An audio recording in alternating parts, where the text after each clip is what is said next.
হাতে যদি 2 টাকা থাকে 1 টাকা দান করে দিন, অন্যের রিজিকের উসিলা হন। আপনার রিজিকের জন্য হাজারটা পথ খুলে যাবে ইনশাআল্লাহ। সো হ্যালো এভরিওয়ান, আসসালামু আলাইকুম। সবাইকে ঈদ মোবারক। সবাই কেমন আছেন? নিশ্চয়ই ভালো আছেন, আমিও ভালো আছি। তো এটা হচ্ছে ঈদের দিনের ভিডিও, ছাড়তে একটু দেরি হয়ে গেছে। তো ঈদের দিন সকাল সকাল ঘুম থেকে উঠে নামাজ পড়ে আর ঘুমাই নাই, চলে আসছি রান্নাঘরে। তো আজকে একটু ফিরনি রান্না করব সকালবেলার জন্য। তো আমি রাঁধুনি ফিরনি মিক্সের প্যাকেটটাই আনছি, ওইটাই রান্না করব। তো প্রথমে এখানে আমি দুধটা একটু গরম করে নিয়েছি। এখন আমি ফিরনির প্যাকেটের সেই মিক্সটা দিয়ে দিব, পুরাতে দিয়ে দিয়েছি। এখন আমি এই যে দেখেন ফিরনিটা রান্না হয়ে গেছে, এটা ঠান্ডা হয়ে গেলে আরো জমে যাবে। ওইদিকে ওরা সকালবেলা উঠে সবাই গোসল করতেছে, আমার ছেলে আপনাদের ভাইয়া গোসল করে নিলে, এদিকে আমি ফিরনিটা রান্না করে নিয়েছি, ফিরনিটা বাটিতে ঢেলে নিয়েছি। আর ওরা এখন খেয়ে যাবে না, যেহেতু কোরবানের ঈদ, ওর বাবা একসাথে কোরবানের মাংস দিয়ে খাওয়া শুরু করবে। তো ওরা চলে গেলে, এদিকে আমার মেয়েরাও ঘুম থেকে উঠে নাই, চিন্তা করছি রুটিটা বানাইনি, যেহেতু আজকে কোরবানের ঈদ। কোরবানি ঈদের সময় চাউলের গুঁড়া রুটি খাবে মাংস দিয়ে। তো আমি কিছু চাউলের গুঁড়া দিয়ে আটা করে নিতেছি। এই যে আটা করা হয়ে গেছে। চালের গুঁড়া দিয়ে আটা করতে হলে প্রথমে একটু একটু করে গুঁড়ি দিয়ে আটা করতে, একসাথে অনেকগুলা দিতে যাবেন না, না হলে শক্ত হয়ে যাবে। তো এটা আমার আটা করা হয়ে গেছে। এখন আমি ঠান্ডা হলে এগুলোকে মধ্যে নিব, মধ্যে নিয়ে রুটিগুলো আস্তে আস্তে আমি এক এক করে সবগুলা বেলে নিব। এই তো আমি রুটিগুলো বেলে নিতেছি, দেখেন। তা আমার রুটিগুলা এই যে বেলা হয়ে গেলে আমি সবগুলা ভেজে নিব। প্রচন্ড গরম পড়তেছে, রান্নাঘরে তো আরো বেশি গরম।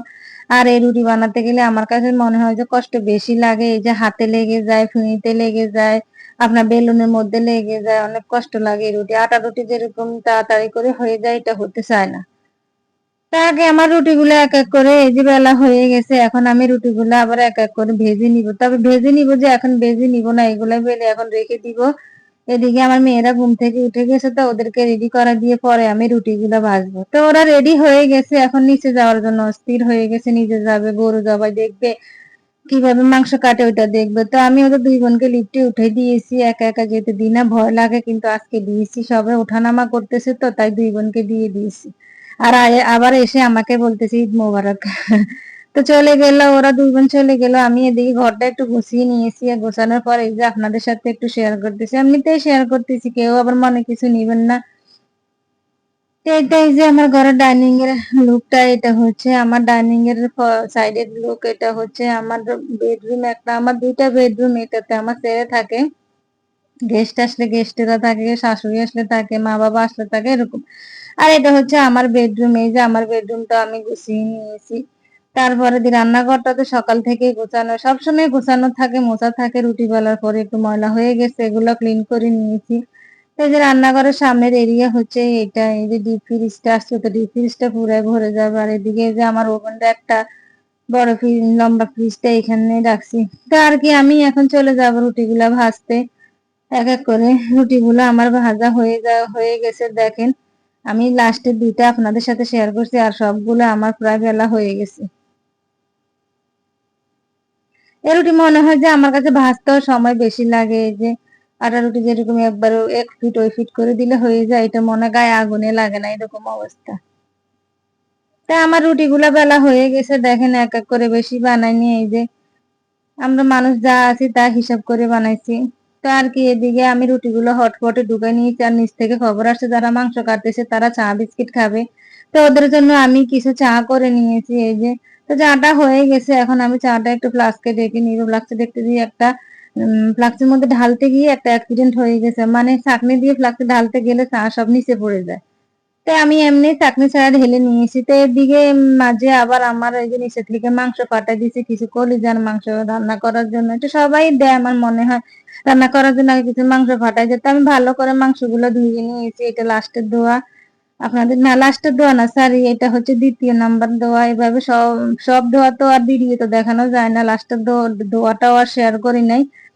তো মাংসগুলা ভালো করে ধুয়ে আমি পানি ঝরিয়ে নিয়েছি। এখন আমি মাংসগুলা বসিয়ে দিব বরাবরের মতো। আমি সবসময় মাংস রান্না করলে হাতে সবকিছু দিয়ে হাতে মেখে বসাই। তো এখানে আমি পেঁয়াজ দিয়ে দিয়েছি পরিমাণ মতো, মাংস যেহেতু বেশি তাহলে সবকিছুর পরিমাণ একটু বেশি বেশি লাগবে। তো আমি অনেকগুলো পেঁয়াজ দিয়ে দিলাম, টমেটো দিয়ে দিলাম, আপনার এই যে লবণ, এখন দিব আদা রসুনের পেস্ট। সবগুলা আদা রসুন গুলা আমি ডিপেই ছিল, রাত্রে শোয়ার আগে আমি ডিপ থেকে নামিয়ে রেখেছি। আর এগুলো হচ্ছে জিরা বাটা। এখানে শুধু জিরা নেই, জিরার সাথে আপনার এলাচি আছে, দারচিনি আছে, গোলমরিচ আছে, জয়ত্রী, জায়ফল, জিরা, এগুলো সব একসাথে করে আমি বেটে নিয়েছি। তারপরে দিয়ে দিলাম তেজপাতা, তারপরে দিব কিছু লং, তারপরে দিব তেল, আপনার হলুদ, মরিচ, জিরার গুঁড়া, ধনিয়ার গুঁড়া, সবগুলো দিয়ে হাতে ভালো করে মেখে নিব আমি। তারপর আমি চুলাটা ধরিয়ে আস্তে আস্তে আমি ঢাকনা দিয়ে রান্না করে নিব।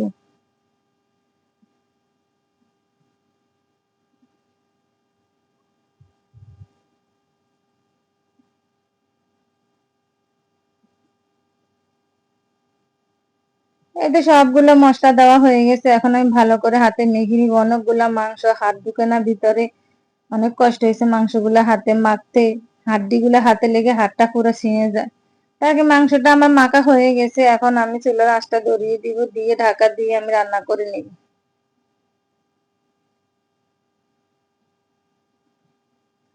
এই তো দেখেন, রান্নার মাঝখানে আমি আবার আপনাদের সাথে রান্নাটা শেয়ার করতেছি। এটা কিন্তু হয় না, এখনো কষাচ্ছি। দেখেন কষানোর মধ্যে অনেক পানি বের হয়েছে। এই মাংসটা রান্না করতে আমি একটু পানি দিই না, মাংস থেকে যা পানি বের হয়েছে ওইটা দিয়ে আমার মাংসটা রান্না হয়ে গেছে।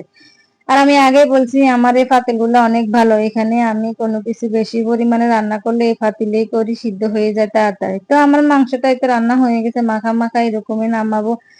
এই যে মাংসটা আমার রান্না হয়ে গেছে। তো দেখেন এদিকে আমি কিছু খিচুড়ি বসাবো, বাচ্চারা বলতেছে খিচুড়ি খাবে, তো আমি খিচুড়ি বসাই দিয়েছি। চালগুলো একটু ভালো করে ভেজে নিব, ভাজতে ভাজতে আমি আদা রসুনের পেস্ট এখানে অ্যাড করব। তো আদা রসুনের পেস্ট আমি দিয়ে দিয়েছি, দিয়ে এখন কিছু লবণ দিলাম, দিয়ে এখন আমি ভালো করে আবার নেড়ে ছেড়ে দিব, নেড়ে ছেড়ে ভাজতে থাকবো। তারপর এখানে আমি দিয়ে দিব কিছু হলুদের গুঁড়া, হলুদের গুঁড়া দিয়েও আমি বেশ কিছুক্ষণ নাড়তে থাকবো এগুলি। ভাজা ভালো হলে আপনার খিচুড়িটা ভালো হবে। এখানে হলুদের গুঁড়া বেশি দিব না, অল্প পরিমাণে দিব, যেহেতু মাংস দিয়ে রান্না করো, মাংসতে সব ধরনের মশলা আছে।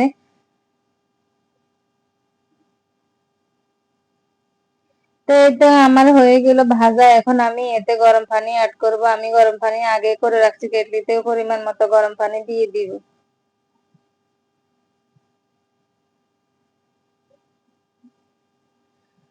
গরম পানি দিয়ে দিয়েছি, এখন আমি এতে কিছু মরিচের গুঁড়া, জিরার গুঁড়া, তারপরে ধনিয়ার গুঁড়া দিব, দিয়ে এগুলাতে ভালো করে নেড়ে এখন আমি এটা ঢাকা দিয়ে রাখবো। ঢাকা দিয়ে তো খিচুড়িটা রান্না করে নিব। তো এতে আমার খিচুড়িটা হয়ে গেছে, এখন আমি এতে মাংস অ্যাড করব। একটু নেড়ে দিই, আপনাদের সাথে শেয়ার করতেছি। অনেক ঝরঝরা হয়েছে, সুন্দর হয়েছে, যেহেতু ভাজা ভালো হয়েছে তারপর খিচুড়িটা ভালো হয়েছে। তো আমি দেখুন রান্না করা মাংসটা দিয়ে দিব, কিছু সব না, যেখানে চাল লাগে তাই দিব আমি। তার আগে আমার মাংসটা দেওয়া হয়ে গেলে এখন আমি মাংসের সাথে খিচুড়িটা মিক্স করে আরো কিছুক্ষণ অল্প আছে আমি রান্না করে নিব।